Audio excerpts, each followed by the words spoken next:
Voilà, aujourd'hui, nous avons eu l'honneur de recevoir le directeur de l'environnement et des établissements classés, c'est Baba Dramé, qui a bien voulu organiser cette visite de terrain pour constater de vive vue ce que nous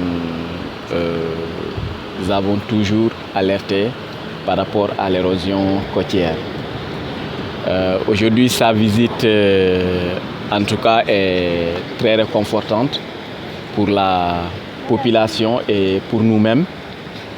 Et en tant que technicien, bras technique de l'État sur les questions environnementales, nous sommes plus que soulagés parce que c'est tout simplement ce qu'on attendait, que l'État du Sénégal réagisse.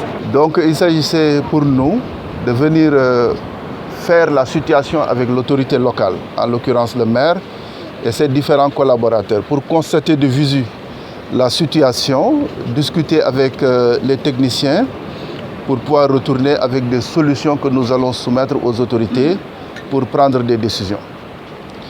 Alors, le maire aussi l'a rappelé, nous sommes aujourd'hui dans un contexte mondial marqué par les changements climatiques.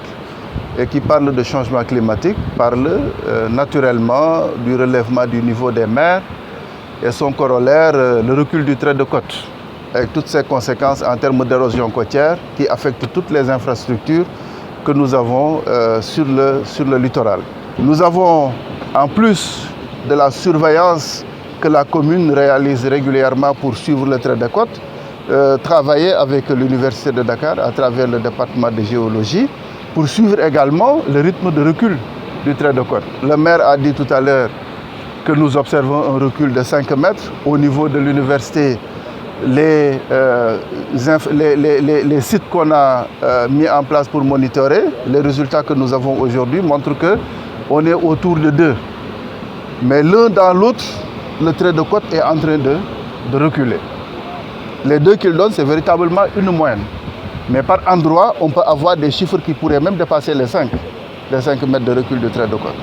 Donc le problème est là et il faudrait aujourd'hui qu'on trouve des solutions. Mais il ne faudrait pas colmater, parce que vous avez vu déjà au niveau de l'usine Dragonfish, on a mis en place un mur de protection, mais le mur est déjà en train de se fissurer. Et certainement, on a dû dépenser des millions et des millions pour mettre en place cette infrastructure. Donc on ne peut pas faire du colmatage ou de l'approximation. Il faut faire un suivi régulier, avoir toutes les données scientifiques qui permettent maintenant de choisir l'option de protection côtière la plus indiquée pour protéger les infrastructures qui sont au niveau de Kafountine.